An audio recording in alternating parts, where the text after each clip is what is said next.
যে বিষয়টা সম্পর্কে আমি আপনার থেকে জানতে চাচ্ছি। এই যে এই বিষয়গুলো, এই যে সহি হাদিস আপনি বলতেছিলেন, একেবারে এগুলা সহি হাদিস, রাইট সহি। এখন আমার আমার কোশ্চেনটা হচ্ছে এই জায়গায় ভাই, আপনারা এই যে নবীদের মৌজাজা মৌজাজারও তো সহি হাদিস রয়েছে, একেবারে কারেক্ট সহি হাদিস, সেগুলো কেন আপনারা মানেন না? আমার কোশ্চেনটা হলো এই জায়গায়। সেগুলো কেন মানতে যাব ভাই? সেগুলোর তো কোনো প্রমাণ নাই তো। মনে করেন আপনি আহ, আমাকে বললেন যে আসিফ ভাই আমি ঢাকা শহরে থাকি, হ্যাঁ, হুম। এই কথাটা যদি আপনি আমাকে বলেন তাহলে তো আমার এটা অবিশ্বাস করার তো কোনো কারণ নেই। কোনো কারণ আছে? আপনি ঢাকা না। শহরে থাকতেই তো পারেন, অসুবিধা কি? হুম। নাকি ভাই? বা আপনি হুম। যদি আমার বলেন ভাই আমি নোয়াখালীতে থাকি, আমি লক্ষ্মীপুরে থাকি ভাই, হ্যাঁ, লক্ষ্মীপুর থেকে আমি আপনার সাথে কথা বলতেছি, এইটা তো অবিশ্বাসের কোনো কারণ নাই আমার কাছে। কিন্তু আপনি যদি আমারে বলেন আমি চাঁদে থাকি ভাই, আমি না চাঁদে থেকে আপনার সাথে কথা কইতেছি, অলৌকিক ভাবে আমি চাঁদের দেশে থাকি, চাঁদের পাহাড়ের উপরে আমি বসে বসে আপনার সাথে কথা বলতেছি। এই জিনিসটা যখন আপনি যদি বলেন তখন আমার কাছে কিছু এক্সট্রা এভিডেন্স লাগবে। আপনার এই কথাটাকে মানতে হলে আমার কিছু আরো এক্সট্রা এভিডেন্স লাগবে। আমি তখন আপনাকে কিছু প্রশ্ন করবো, ভাই আপনি চাঁদের দেশে ইন্টারনেট কানেকশন পাইলেন কোথায়? আপনি যে ওইখানে তো বাতাস নাই, বাতাস ছাড়া আপনি শ্বাস নিচ্ছেন কিভাবে? ওইখানে আপনি কেমনে গেলেন ভাই? এই ইনফরমেশন গুলো যদি আমি না পাই তাহলে আপনি যে চাঁদের দেশে থাকেন, চাঁদের দেশে থাইকে আমার সাথে কথা বলতেছেন, এটা তো আমার মেনে নেওয়ার কোনো কারণ নেই তো, তাই না ভাই? হুম। এখন আপনি আমাকে একটু আগে বলছেন আপনি লক্ষ্মীপুরে থাকেন, দেখেন আপনার এই লক্ষ্মীপুরে থাকাটা কিন্তু আমি মেনে নিচ্ছি, লক্ষ্মীপুরে থাকতেই পারে, মেহেদী সাহেব লক্ষ্মীপুরে থাকে, এটা তো এটার ভিতরে তো কোনো মানে কোনো সমস্যা নেই, লক্ষ্মীপুরে একজন মানুষ থাকতেই পারে। থাকলে তো এমন কোনো কিছু উল্টায় যাচ্ছে না, মহাভারত অশুদ্ধ হয়ে যাচ্ছে না। লক্ষ্মীপুরেই সে যেহেতু বলতেছে লক্ষ্মীপুরে থাকে, থাকতেই পারে। কিন্তু যখন আপনি কখনো কোনো এক্সট্রা অর্ডিনারি ক্লেম করবেন, মানে একটা অতি প্রাকৃতিক দাবি করবেন যে আমি ভাই চাঁদের 3 খণ্ড করছি আজকে সকালে, হ্যাঁ, আমি আজকে উইডে উইডে আমি আমেরিকা গেছিলাম গা, এই রকমের উদ্ভট যখন দাবি করবেন তখন তো আমার কাছে কিছু এক্সট্রা এভিডেন্স লাগবে। যে এই সেই এক্সট্রা এভিডেন্স ছাড়া তো আমি সেই জিনিসগুলো মানবো না। এই নবী মোহাম্মদের এখানে মানে সহিহ হাদিসের ভিতরে যে জিনিসগুলা মেনে নেয়ার না মেনে নেয়ার কোনো কারণ নাই আমার কাছে। মনে করেন নবী মোহাম্মদ আরব দেশে জন্মাইছে, এটা একটা হাদিসে আছে, আরব দেশে নবী মোহাম্মদ আব্দুল্লাহ এবং আমিনার পরিবারে জন্মাইছে, জন্মাইতেই পারে, সমস্যা কি? এটাতে এটার ভিতরে তো কোনো উদ্ভট বিষয় নাই। নবী মোহাম্মদ খাদিজা নামক এক মেয়ের বিয়ে করছে, তার বয়স ছিল 40, নবীর বয়স ছিল 25, করতেই পারে, এটা তো এটার ভিতরে তো অলৌকিক কিছু নাই। হ্যাঁ, এগুলো হইতেই পারে, ওই অঞ্চলে এরকমের মানে একটু বয়স্ক একজন মহিলারে দেখে বিয়ে করছে একটা ছেলে, সেটা হইতেই পারে। এটা খুবই স্বাভাবিক ব্যাপার, এটার ভিতরে কোনো অস্বাভাবিকত্ব নাই। কিন্তু যদি ওই বইতেই লেখা থাকে যে নবী মোহাম্মদ একদিন ঘোড়ায় চড়া 7 আসমান পাড়ি দিয়া ওই ইসের সাথে, আল্লাহর সাথে দেখা করে সাক্ষাৎ করে আসছে, তখন আমাদের বলতে হবে যে এটা আবার কেমন কথা? ঘোড়ায় চড়া তুমি উল্লাহ কেমনে? মানে ইয়া পাইছো কোথায়? পেট্রোল পাইছো কই? তোমার জ্বালানি কি ছিল? তুমি এত দূর গেলা, তুমি মানে ওই একটা উড়ন্ত ঘোড়ার পিঠে চড়ে, সেই ঘোড়াটা কই? এইগুলা যখন যতক্ষণ পর্যন্ত আমরা না পাবো তখন তো সেটা মেনে নেওয়ার তো কোনো কারণ নেই, তাই না ভাই? আচ্ছা। হুম। আপনি কি বুঝতে পারতেছেন যে একটা বইয়ের ভিতরেই কিছু জিনিস থাকে? আমি আপনার কথা ফাইনালি বুঝতে পারছি ভাই। হুম। একটা বইয়ের ভিতরেই অনেক ইনফরমেশন থাকে, কিন্তু সেই ইনফরমেশন গুলা যে আমরা মানি বা না মানি এরকম কোনো কিছু নাই। আমরা ইনফরমেশন গুলাকে চেক করি যে ইনফরমেশন গুলা কি কি আছে। হ্যাঁ, সেই ইনফরমেশন গুলো যদি মেনে নেয়ার মতো হয় তাহলে তো মেনে নিতে আমাদের কোনো সমস্যা নাই। ওইখানে একটা যদি ভালো কথা লেখা থাকে যে নবী মোহাম্মদ একজনকে 10 টাকা ভিক্ষা দিচ্ছে বা একটা সাহায্য করছে, ভালো কথা, অসুবিধা কি? এটা তো ভালো কাজ করছে, আমাদের তো সেটা মানতে অসুবিধা নেই। নবী ভালো কাজ করেছে, একটা ক্ষুধার্তকে খাদ্য দিয়েছে, একটা বিড়ালকে খাবার দিয়েছে, ও খুবই ভালো করছে, অসুবিধা তো নাই, খাবার দিলে তো ওটা খারাপ কিছু না, মেনে নিলাম, এটা ভালো কাজ করছে। কিন্তু ওই বইতেই যদি আবার লেখা থাকে যে নবী মোহাম্মদ একটা মেয়েকে যুদ্ধবন্দী নারী হিসেবে গনিমতের মাল হিসেবে তুলাই না তাকে বিছনায় তুলছে, তখন তো অবশ্যই আমাদের বলতে হবে এটা তো একটা ভয়ঙ্কর কাজ। মানে আরেকটা বিলাইরে খাবার দিচ্ছে এই কারণে এটা তো ইয়া হয়ে যাবে না, এটা তো উল্টায় যাবে না, তাই না? আমাদেরকে তো হুম। প্রত্যেকটা বিষয় আলাদা আলাদা ভাবে যাচাই করে দেখতে হবে যে এই ইনফরমেশনটা মানে এটা হওয়ার সম্ভাবনা কতটুকু, এইটা ঘটার সম্ভাবনা কতটুকু, এই জিনিসগুলো তো আমাদের যাচাই বাছাই করে দেখতে হবে, তাই না? হুম। আচ্ছা।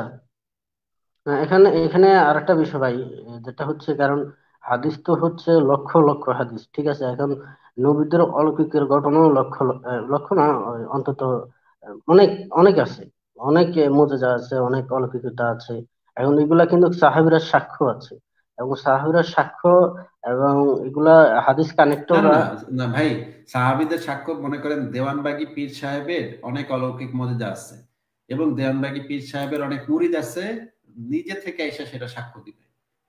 হ্যাঁ, ভারতে যে বাবার আছে, বাবা রামদেব না কি যেন একটা বাবা আছে, সেই বাবারও অনেক মুরিদ আইসা এমন এমন সাক্ষ্য দিবে যে সেই বাবা অনেক কেরামতি করতে পারে। আবার বাংলাদেশের এই যে হুজুর সাদাবাদী, আমরা তখন এই যে যাত্রাবাড়িতে থাকতাম, আমাদের বাসা ছিল যাত্রা, আমাদের নিজেদের বাড়ি হচ্ছে যাত্রাবাড়িতে, ওইখানে সায়দাবাদী হুজুর ছিল। সায়দাবাদী হুজুরের অনেক ভক্ত ছিল, তারা মানে ইয়া দেয়, নিজেরা সাক্ষ্য দেয় যে আমাদের হুজুর সায়দাবাদী অনেক কিছু করতে পারে, অনেক অলৌকিক ঘটনা ঘটাতে পারে। ভাই এই সমস্ত পীর সাহেব, দেওয়ান বাবা, কেবলা কাবা, খাজা বাবা, হ্যাঁ, গাঞ্জা বাবা, এদের ভক্ত মুরিদরা এদের পীরের পক্ষে সবসময় সাক্ষ্য দেয়। শুধুমাত্র তাই না, এই শামীম কথাটা, ওসমানের মতো একটা, ভাই এই কথা। একটু শেষ করি ভাই, একটু শেষ করি হ্যাঁ, ভাই। শামীম ওসমানের মতো ডাকাত সর্দার, তারপর মনে করেন এরশাদ শিকদারের মতো ডাকাত সর্দার, এদের যারা চেলা চামুন্ডা থাকে তারাও তাদের মানে নেতার সম্পর্কে সাক্ষ্য দেয় যে তাদের নেতা অনেক ভালো লোক। হুম, কোনোদিন খারাপ কাজ করে নাই, কোনোদিন দুর্নীতি করে নাই, কোনোদিন কারোর টাকা মেরে খায় নাই।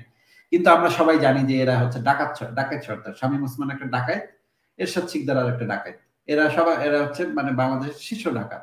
জয়নাল হাজারীর ভক্ত ভক্ত আপনি জিজ্ঞেস করে দেখেন, জয়নাল হাজারীর অনেক ভক্ত, তারা এমন মানে প্রাণের চেয়ে বেশি ভালোবাসে, তার জন্য জীবন দিয়ে দিবে। জয়নাল হাজারীর এক ভক্তের সাথে আমি নিজেই কথা বলছি, এমন ভক্ত যে জয়নাল হাজারীর নামে জীবন দিয়ে দিবে, একটা গলা কেটে ফেলবে নিজের, এইভাবে এইরকম ভক্ত। এখন যারা হচ্ছে এইরকম মানে একটা নেতা বা একটা পীর সাহেব বা একটা হুজুর বা একটা ধর্মগুরু এদের ভক্ত থাকে, এরা তো এই ধরনের সাক্ষ্য দিতেই পারে যে তাদের, কারণ তারা চায়। এই যে দেলোয়ার হোসেন সাইদিকে নাকি চাঁদে দেখা গেছে, হ্যাঁ, এইটা নিয়ে বাংলাদেশে মারামারি পারাপারি, কত লোক নাকি দেলোয়ার হোসেন সাইদিরে চাঁদে দেখছে, পিরোজপুরের হাজার হাজার লোক নাকি সাইদিরে চাঁদে দেখছে। ভাই সারা দুনিয়ার মানুষ কেউ দেখলো না, খালি পিরোজপুরের মানুষ, পিরোজপুরের ওই এলাকার মানুষগুলি সাইদিরে চাঁদে দেখলো। কেমনে দেখলো ভাই? নিজের চোখে আবার সাক্ষ্য দেয়। হ্যাঁ, আমি ভিডিও দেখছি এদের, আবার আমি এরা নিজেরা সাক্ষ্য দিচ্ছে, আমি নিজের চোখে দেখছি ভাই, আমাকে সাইদি হুজুরের চাঁদে দেখা গেছে, আমি নিজের চোখে দেখছি ভাই। এরকম সাক্ষ্য দেওয়ার লোক হাজার হাজার আমি আপনার বের করে দেখাইতে পারবো। কিন্তু এই সাক্ষ্য গুলা তো হইলেই তো হবে না, সেটার তো কোনো অবজেক্টিভ প্রমাণ লাগবে। আপনি যদি একটা বিশ্বাসী হন, তাহলে তো আপনি চাইবেনই সেই বিশ্বাসটাকে সত্য প্রমাণের জন্য। হয়তো আপনি দেখেন নাই, তাও আপনি চাইবেন যে মিথ্যা কথা বলে হইলেও সেই জিনিসটাকে সত্য প্রমাণ করার চেষ্টা আপনি করবেন। অথবা এমনও হইতে পারে যে আপনি মনে মনে চাচ্ছেন যে এই ধরনের একটা ঘটনা ঘটুক। হ্যাঁ, এই কারণে আপনি হয়তো এই কথাগুলো বলছেন, কেন বলছেন সেটা তো আমি জানি না। এখন ভাই আমি আপনাকে একটা জিনিস দেখাই, একটু আমার জিনিসটা একটু দেখেন। হ্যাঁ, আহ, আমি আপনাকে একটা জিনিস একটু দেখাবো। আহ, আপনি যে বললেন নবী মোহাম্মদের অনেক সাহাবী তো এই যে অলৌকিক কাণ্ড কারখানা দেখছে, তাহলে আপনি আমাকে একটু দেখান। আমি আপনাকে একটা হাদিস দেখাচ্ছি। এটা হচ্ছে এটা হচ্ছে আহ আচ্ছা ভাই, দেখা যাচ্ছে হাদিসটা? দেখা যাচ্ছে? দেখা যাচ্ছে। আচ্ছা, এটা হচ্ছে আহ সহিহ মুসলিমের হাদিস, ইসলামিক ফাউন্ডেশন। হাদিসটাতে বলা হচ্ছে চাঁদ দ্বিখণ্ডিত হওয়ার বিবরণ। এটা সরাসরি আব্দুল্লাহ ইবনে মাসুদ থেকে বর্ণিত হাদিস। আব্দুল্লাহ ইবনে মাসুদ হচ্ছে, আপনি যদি জেনে থাকেন, তাহলে আব্দুল্লাহ ইবনে মাসুদ হচ্ছে অনেক বড় মানে সাহাবী, অনেক বিখ্যাত সাহাবী। হ্যাঁ, ফিকাহ শাস্ত্রের উপরে বিরাট পণ্ডিত ব্যক্তি। হ্যাঁ, ইসলামী ফিকাহ শাস্ত্রের উপরে বিরাট পণ্ডিত লোক। এই আব্দুল্লাহ ইবনে মাসুদ থেকে বর্ণিত, তিনি বলেন, মিনায় আমরা রাসূলুল্লাহ সাল্লাল্লাহু আলাইহি সাল্লামের সঙ্গে ছিলাম, এমত অবস্থায় হঠাৎ করে চন্দ্র বিদীর্ণ হয়ে দ্বিখণ্ডিত হয়ে গেল। এক খণ্ড পাহাড়ের এপাশে পড়লো এবং অপর খণ্ড পড়লো পাহাড়ের ওপাশে। আচ্ছা, এই হাদিসটার ইয়াটা আমরা পড়ি, সরাসরি বই থেকে দেখি আমরা। এই যে দেখেন, এক খণ্ড পাহাড়ের পেছনে পতিত হলো, আর এক খণ্ড সামনের দিকে। আরেকটা হাদিসে বলা আছে, তিরমিজি শরীফের 3289 নম্বর হাদিসে, রাসূলুল্লাহ সাল্লাল্লাহু আলাইহি ওয়াসাল্লামের যুগে চাঁদ বিদীর্ণ হলো এবং দ্বিখণ্ডিত হয়ে গেল, এক খণ্ড এই পাহাড়ের ওপর, অপর অংশ ওই পাহাড়ের ওপর পড়ে গেল। ঠিক আছে? আচ্ছা, এইটার আমরা ইয়াটাও দেখি, বই থেকেও দেখি, যে দেখেন বই থেকেও দেখাচ্ছি। তারপর এই যে আপনি আমাকে বলেন তো ভাই, যে এই হাদিসটা, যে এই হাদিসটার ভিতরে সাহাবীরা সাক্ষ্য দিচ্ছে যে চারটা দুই খণ্ড হয়ে গেল, এক খণ্ড পড়ছে পাহাড়ের এই পাশে, আরেক খণ্ড পড়ছে পাহাড়ের ওই পাশে। এখন আমরা যারা একটু পড়ালেখা করছি তারা তো আমরা জানি যে চাঁদ হচ্ছে কত বড় একটা উপগ্রহ। হ্যাঁ, বিরাট একটা উপগ্রহ, পৃথিবীর থেকে ছোট কিন্তু পরিমাণে তো বিরাট। হ্যাঁ, এটা যদি দুই খণ্ড হয়, এক খণ্ড যদি পৃথিবীর উপর পড়ে, তাহলে শুধুমাত্র সৌদি আরব কেন, পুরো মধ্যপ্রাচ্য ধ্বংস হয়ে যাবে। মধ্যপ্রাচ্যের কোনো নাম ঠিকানা থাকবে না, এবং সারা পৃথিবীতে একটা ভয়ঙ্কর রকমের দুর্যোগ দেখা দিবে। ছোট একটা উল্কা এসে পড়ছিল বহু বছর আগে, পৃথিবীতে কিছু উল্কাপাত ঘটছিল, সেই উল্কাপাতের কারণে ডায়নোসর নামক প্রাণীরা ছিল সেই সময় পৃথিবীতে রাজত্ব করতো ডায়নোসর নামক প্রাণীরা। সেই সময় কিছু উল্কাপাত ঘটছিল, সেই উল্কাপাতের কারণে ডায়নোসর নামক প্রজাতিটাই পুরা ধ্বংস হয়ে গেছে, তারা একেবারে পৃথিবী থেকে উচ্ছেদ হয়ে গেছে। হ্যাঁ, কিন্তু সেই ছোটখাটো উল্কার থেকে অনেক বিরাট হচ্ছে গিয়ে আমাদের এই যে চাঁদের এক খণ্ড দুই খণ্ড যদি পৃথিবীর উপর পড়ে, তার থেকে অনেক বিরাট হবে, বিরাট ব্যাপার হবে। তাহলে তো পৃথিবীতে কোনো প্রাণী জগৎ বলে কিছু থাকারই কথা না, পৃথিবীরও প্রায় ধ্বংস হয়ে যাওয়ার কথা। একটা গ্রহ নামক একটা কিছু থাকবে, কিন্তু আবহাওয়া মন্ডল, বায়ুমন্ডল, পানি, গাছপালা এগুলো কিছুই থাকার কথা না। এখন মনে করেন 1,00,000 লোক যদি এই সাক্ষ্যটা দেয় যে চাঁদের এক খণ্ড পড়ছে পাহাড়ের এই পাশে, চাঁদের এক খণ্ড পড়ছে পাহাড়ের এই পাশে, মনে করেন 5,00,000 লোক এসে আপনার সাক্ষ্য দিতেছে, ভাই গতকাল দেখলাম চাঁদের এই এক খণ্ড, চাঁদ দুই টুকরা হয়ে এক খণ্ড পড়ছে এই পাশে, আর এক খণ্ড পড়ছে এই পাশে। আপনার তো একটু বুদ্ধি শুদ্ধি যদি থাকে, তাহলে কি আপনি বুঝবেন না যে কথাটা মিথ্যা কথা? এখন ভাই এই বিষয়টা হচ্ছে ধর্মীয় একটা বিষয়, হচ্ছে অলৌকিক, যার এটা হচ্ছে একটা বিশ্বাস এবং যার কোনো ব্যাখ্যা নাই। ঠিক আছে? না না, এখন ব্যাখ্যা না থাকলে এটা তো চাঁদের কথা বলা হয়েছে। চাঁদটা যদি পৃথিবীতে পড়ে, মনে করেন এই যে মনে করেন হিন্দুরা যদি বলে যে আমাগো হনুমান হনুমান দেবতা সূর্যরে একদিন সকালে খায়া ফেলাইছে, আবার রাত্রেবেলা পুত করে পাত দিছে, আবার সূর্যটা বেড়ে গেছে, এইটা যদি বলে হিন্দুরা, তখন তো আমরা সেটা নিয়ে হাসাহাসি করবো, তাই না? ব্যাককল ব্যাককল গাদার বাচ্চা, হিন্দু গাদার গুলা কি বলে, পাগলের মতো, ছাগল, অশিক্ষিত, মূর্খ, বর্বর। বেটা, সূর্যটা আবার কি খাইতে পারে? সূর্য কত বড়, তোর মাথার ঠিক আছে বেটা, তোর গাদা কোথাকার। এই কথা আমরা বলবো না ভাই, নাকি আপনি কি বলবেন? এখন ভাই হিন্দুরা কি ভাই করলো ভাই না, আপনাকে যেটা জিজ্ঞেস করছি সেটার উত্তর দেন। হিন্দু কেউ যদি এসে এটা বলে, তাহলে আপনার কাছে কি সেটা বিশ্বাসযোগ্য বলে মনে হবে কথাটা? আমি ব্যক্তিগতভাবে এটা নিয়ে কোনো কমেন্ট করবো না। কারণ না আমি না না, মুসলমান, আমি আপনার কাছে বিশ্বাসযোগ্য হবে কি হবে না, আপনার কাছে বিশ্বাসযোগ্য হবে নাকি হবে না কথাটা? ভাই টোটাল বিষয় আমি এই বিষয়ে কোনো কমেন্ট করতে চাই না।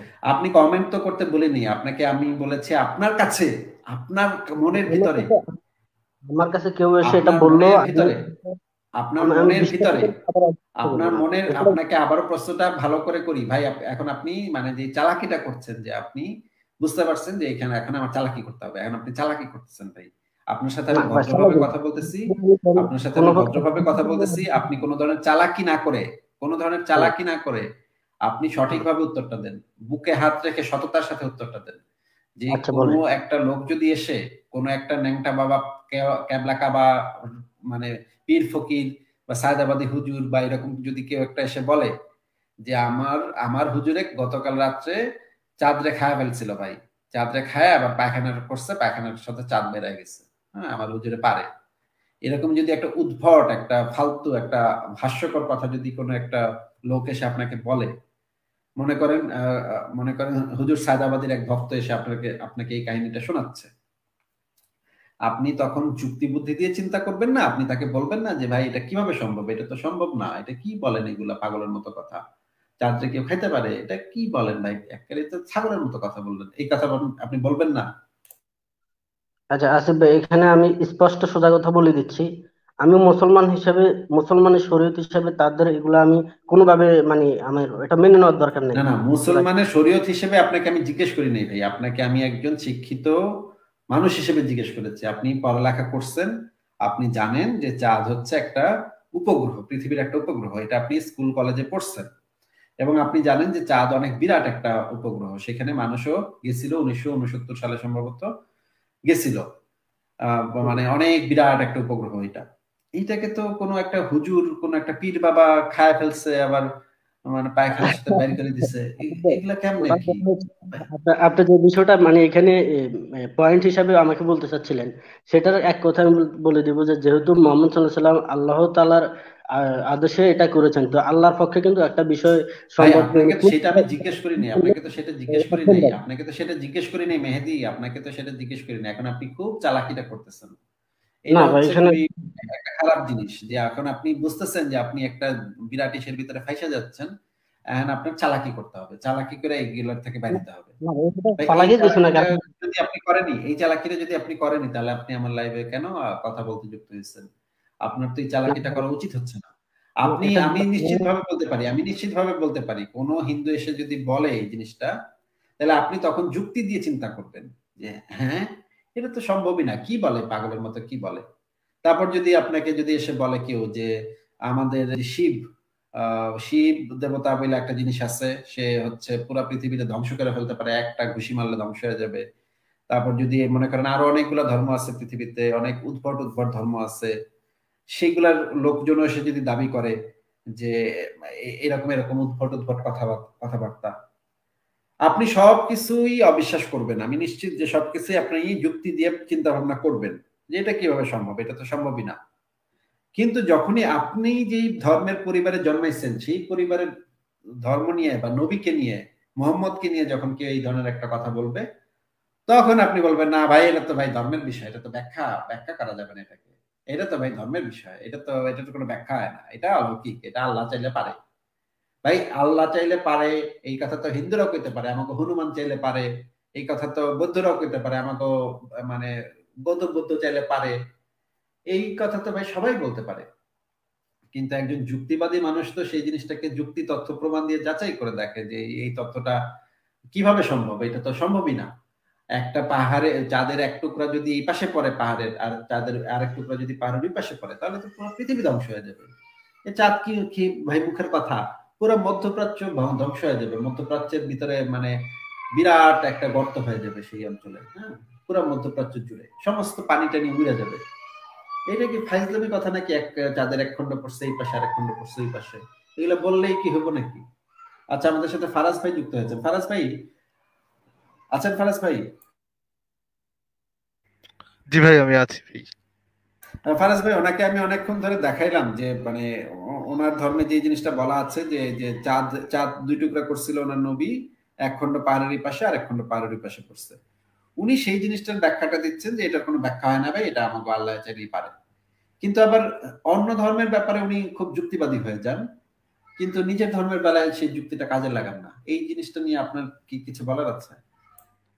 ভাই আপনি তো মানে মূল কথা বলেই দিলেন যে সিমিলার যুক্তিটাই, যে কেউ যদি বলে যে হ্যাঁ এইটা ঘটছে আর এটা সত্য, কেন সত্য? কারণ আমার গড বলছে এটা সত্য। তো সিমিলার যুক্তি তো একজন হিন্দুও বলতে পারে যে যেহেতু আমার ভগবান করছে এটা বা ভগবান বলছে এটা, এই জন্য এটা সত্য। আহ অন্ধবিশ্বাসের উপর বেস করে বা কেউ বলে দিচ্ছে এই জন্য আমি সত্য মেনে নিছি, এটার উপর বেস করে তো আর সত্য মানে সত্য নির্ধারণ করা যায় না। ওইভাবে যদি করা যেত তাহলে তো যে কারো দাবি সত্য। তো মেহেদী সাহেব যদি বলে যে ভাই আমার ধর্ম বলছে শুধুমাত্র এই জন্যই সত্য, তাহলে তো আমাকে দিনের শেষে বলতে হচ্ছে এটা স্রেফ একটা অন্ধবিশ্বাস। এটাকে সত্য বলার কোনো রিজনিং নেই। ফারাজ ভাই হ্যাঁ আমি মেহেদী ভাই, আপনার কি কিছু বলার আছে এই বিষয়ে, এই স্পেসিফিক বিষয়ে? এই স্পেসিফিক বিষয়ে আমি একটা কথা বলবো যে আপনারা আসলে এখানে মনে করছেন যে আমি চালাকি করতেছি না। আমি আসলে হিন্দু ধর্মের কিতাবে যে এই অলৌকিক ঘটনাগুলো আছে সেগুলা সত্য হতেও পারে আবার নাও হতে পারে, এগুলো আমরা আসলে বিবেচনায় নিচ্ছি না। হ্যাঁ, আর দ্বিতীয় কথা হচ্ছে আপনি যে দেলোয়ার সাইদি এবং দেওয়ানবাগী এবং কি শামীম ওসমানের বিষয়ে একটা এক্সাম্পল দিলেন, সেটার বিষয় হচ্ছে আমরা কিন্তু মূল পয়েন্ট থেকে সরে গিয়েছিলাম যে আপনারা যে হাদিসগুলা বলেন, দাসী ছিল, হ্যাঁ, বা এই ছিল সে ছিল। এখন এই যে অলৌকিকের যে হাদিসগুলা এগুলো হাদিস সহি, আবার এগুলা সহি। এখন আপনি একদিকে একটা জিনিস নিচ্ছেন, না, আরেকদিকে এটা আরেকটা এটা জিনিস। এটার উত্তর তো ভাই আমি আপনাকে দিলাম তো ভাই, এটার উত্তর আপনাকে আমি আমি দিলাম তো না। ব্যাক স্টেজ থেকে দেখলাম, এটার উত্তর তো একবার কমপ্লিট করা হইলো। এইটার উত্তর দিলাম আবারও আপনি ঘুরে ফিরে। আপনি কি ভুলে, শর্ট টার্ম মেমোরি লস হয় নাকি আপনার? ভুলে যান আগের কথা? এটা এটা আসলে আপনি আবার পরবর্তীতে কিন্তু আবার ওই যে সাইদি সাহেবের বা দেওয়ানবাগির এবং না কি না, স্বামী একটু আগে ওসমান আমি আপনাকে উত্তর দিলাম এবং আপনি উত্তরটা শোনার পরে বললেন ওইটা যে হ্যাঁ আমি উত্তর পাইছি, এটাও বললেন আপনি। ধরেন তাদের দল ধরেন লোকেরা আপনাকে কেউ একজন ধরেন আপনাকে কেউ একজন দাবি আমি করলো একটু আপনার বলছি, সামনে এসে, তাদের দলের লোকেরা মেহেদী কিন্তু সাহেব, কথা যাইবে তাদের পক্ষে। এখন নবীজি মোহাম্মদ সাল্লাহ সাল্লামের সাহাবীরা না কিন্তু আপনাকে তো অলৌকিক ঘটনা মেহেদী বর্ণনা ভাই, করেছে। মেহেদী ভাই এই প্রশ্নটার উত্তরটা তো আমি অনেকক্ষণ বসে দিলাম আপনাকে, অনেকক্ষণ বসে আপনাকে দিলাম। মনে করেন একটা বইতে লেখা আছে আপেল গাছ থেকে পড়লে নিচে মাটিতে পড়ে, এই তথ্যটা তো মানে খুব স্বাভাবিক তথ্য, এটা তো মানতে আমাদের কোনো সমস্যা নাই, আপেল তোমার নিচেই পড়বে। আসিফ ভাই, হ্যাঁ, আমি পয়েন্টটা আপনি এটা বুঝেন না, আমি একটু মনে ক্লিয়ার করেন, করে দিচ্ছি। মনে করেন মেহেদী ভাই, মনে করেন যে আপনি আপনার একটা আত্মজীবনী লিখছেন। হ্যাঁ, আত্মজীবনীতে লিখছেন যে আমি আহ, আহ, গ্রীষ্মকালে নোয়াখালীতে ছিলাম, নোয়াখালীতে থাইকা গ্রীষ্মকালে আমি অনেক গরম লাগতেছিল, এই জন্য শার্ট প্যান্ট খুইলা আমি ফ্যানের নিচে বসেছিলাম, এটা লিখছেন। তারপরের পাতাতে লিখছেন আপনি আমি গেলাম উত্তর মেরুতে ঘুরতে, উত্তর মেরুতে ঘুরতে গিয়া দেখি যে এত গরম এত গরম যে আমার গা পুড়া যাচ্ছে, তখন আমি শার্ট প্যান্ট খুইলা মানে ফ্যানের নিচে বসে থাকলাম। এই কথাটা যদি আপনি লেখেন তখন আমরা তো বলবো হাই, উত্তর মেরুতে গিয়ে এই লোক, ভদ্রলোক শার্ট প্যান্ট খুইলা বসে আছে গরমে, এটা কেমনে সম্ভব? উত্তর মেরুতে তো অনেক ঠান্ডা, উত্তর মেরুতে তো এই লোকের শার্ট প্যান্ট খুইলা ন্যাংটা হয়ে বাতাসের ফ্যানের নিচে বসে থাকা এটা তো পসিবল না। কারণ উত্তর মেরুতে মাইনাস টেম্পারেচার হচ্ছে মাইনাসে, সেখানে -50 ডিগ্রি, 40-50 ডিগ্রি হবে টেম্পারেচার, আরো আরো মাইনাসে হতে পারে। তো এইখানে সে গরমে শার্ট প্যান্ট খুলে বসে আছে, এইটা কিভাবে সম্ভব? তখন আমরা বলবো যে না, এটা তো উদ্ভট একটা কথা, এই দাবিটা তো, যদি এইটা আপনি লিখাও থাকেন আপনার বইতে, ওই একই বইয়ের একটা তথ্যকে আমরা মেনে নিতে পারি আর একটা তথ্যকে আমরা বাতিল করে দিতে পারি যুক্তি তথ্য প্রমাণের ভিত্তিতে। এই সিম্পল জিনিসটা আপনি বোঝেন না।